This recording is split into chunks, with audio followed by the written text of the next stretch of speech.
সুপ্রিয় দর্শক, আসসালামু আলাইকুম। আজকে আপনাদের একটি বিশেষ প্রতিবেদন দেখানোর জন্য নিয়ে এসেছি একটি ছাদ বাগানে। এই ছাদ বাগানটি মূলত 1100 স্কোয়ার ফিট। তবে 1100 স্কোয়ার ফিট জায়গার মধ্যে কিভাবে খুব সুন্দরভাবে ডেকোরেশন করা হয়েছে এবং সম্পূর্ণ জায়গা পূর্ণভাবে ব্যবহার করা হয়েছে তা দেখানোর জন্য আজকে আপনাদের নিয়ে এসেছি এই ছাদ বাগানে। আমি জহিরুল ইসলাম আদর আপনাদের সাথেই আছি, তো আমার সঙ্গেই থাকুন।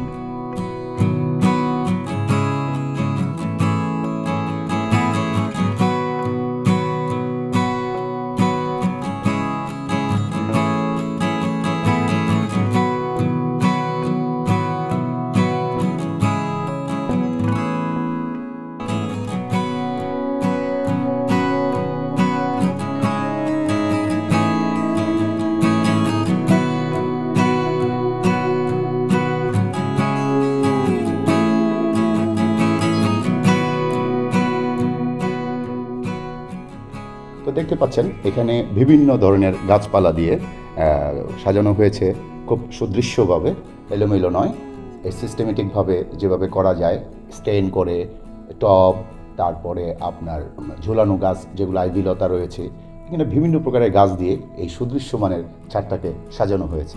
তো আপনারা দেখতে পাচ্ছেন ভিউয়ার্স যে এত সুন্দর এক পরিবেশ সৃষ্টি করা হয়েছে। ভিউয়ার্স আপনারা দেখতে পাচ্ছেন খুব অল্প পরিসরে এত সুন্দর একটি পরিবেশ তৈরি করা হয়েছে। 1100 স্কোয়ার ফিট, 1200 স্কোয়ার ফিট এই ধরনের ছাদে এই ডেকোরেশন আপনারা করতে পারেন। তো আমরা দেখতে পাচ্ছি যে ছাদের মধ্যে গাছপালা, বাগান তা তো রয়েছেই, পাশাপাশি রয়েছে অ্যাকোরিয়াম। তো দেখতে পাচ্ছেন ভিউয়ার্স যে এখানে বেশ কিছু অ্যাকোরিয়াম রয়েছে আমরা ছাদে দেখতে পাচ্ছি।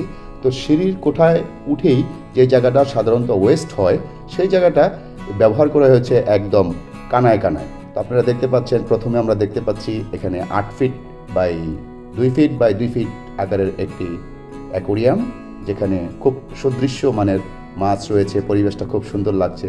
পাশাপাশি আরেকটি অ্যাকোরিয়াম আমরা দেখতে পাচ্ছি, সেটিও রয়েছে খুব সুন্দর একটি সেলফের উপরে, নিচেও রয়েছে। এখানে অনেক গাপ্পি মাছ দেখতে পাচ্ছি, অনেক গাপ্পি মাছ, এবং টোটালটাই ন্যাচারাল প্লান্ট দিয়ে তৈরি করা হয়েছে। তো ভিউয়ার্স এই ছাদের অ্যাকোরিয়াম পর্বে অন্য একটি পর্বে আমরা আপনাদেরকে দেখানোর চেষ্টা করব। তো আজকে এই গার্ডেনটাকে দেখানোর চেষ্টা করব।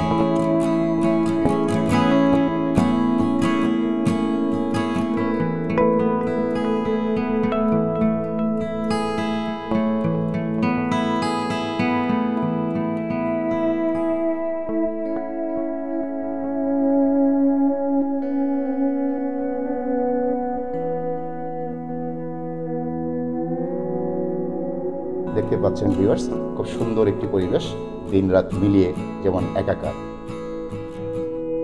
এখানে লাগানো হয়েছে বট গাছ, বট, মেহেদি, সাথে লতা, এই সব মিলিয়ে যেমন মানি প্ল্যান্টন দেখতে পাচ্ছি, আমরা মনস্টিয়া দেখতে পাচ্ছি, হরেক রকমের গাছ এখানে রয়েছে, খুব সুন্দরভাবে সাজানো হয়েছে।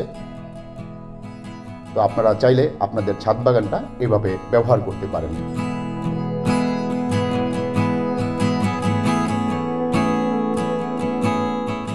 তবে যে ভদ্রলোক এটি তৈরি করেছেন উনি নাম দিয়েছেন এটির উঠোন বাড়ি।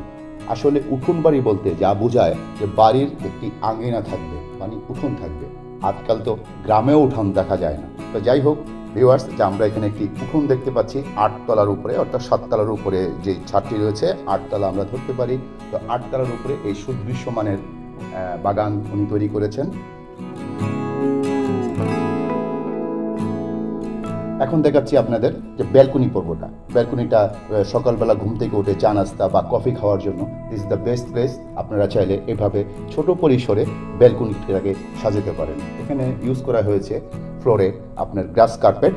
তো তার পাশে অর্কিড, আদার্স গাছ আছে অনেক দেখতে পাচ্ছি আমরা, মানি প্ল্যাংটন আছে, ওয়াটার লিলি আছে, বিভিন্ন প্রকারের অর্কিড রয়েছে,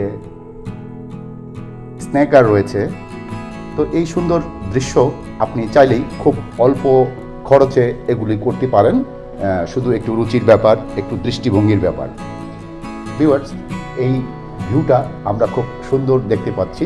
এই ধরনের ভিউ তৈরি করার জন্য আমার মনে হয় একটু দৃষ্টিভঙ্গিটাকে বদলে নিয়ে সুন্দরভাবে দেখার একটু ইচ্ছা শুধুমাত্র। তো ভিউয়ার্স আমাদের অনেকেরই ছাদ অবহেলিতভাবে পড়ে আছে, অগোছালোভাবে পড়ে আছে। তো চলুন আমরা ছাদে একটু বাগান করার চেষ্টা করি, যে বাগান আপনাকে দিবে নির্মল আনন্দ ও বিনোদন এবং তার পাশাপাশি দিবে আপনাকে প্রকৃতির একটু ছোঁয়া। শুধু আপনিই নন, আপনার আশেপাশে আপনার পৃথিবী সুস্থ সবল সুন্দর অক্সিজেন পাওয়ার জন্য আসুন আমরা সবাই ছাদ বাগান করার চেষ্টা করি। যে ছাদ বাগান আমাদের জন্য, আমাদের প্রজন্মের জন্য, আমাদের পৃথিবীর জন্য খুবই দরকার, খুবই দরকার, খুবই দরকার। তো ভিউয়ার্স, এই পর্বে আপনাদেরকে ছাদ বাগানের খুব সংক্ষিপ্ত একটি বর্ণনা দেওয়ার চেষ্টা করেছি। তো ভবিষ্যতে আরও সুন্দর সুন্দর ছাদ বাগানে আপনাদেরকে নিয়ে যাওয়ার চেষ্টা করব। সে পর্যন্ত আমাদের সঙ্গেই থাকুন, ভালো থাকুন, সুস্থ থাকুন। আল্লাহ হাফেজ।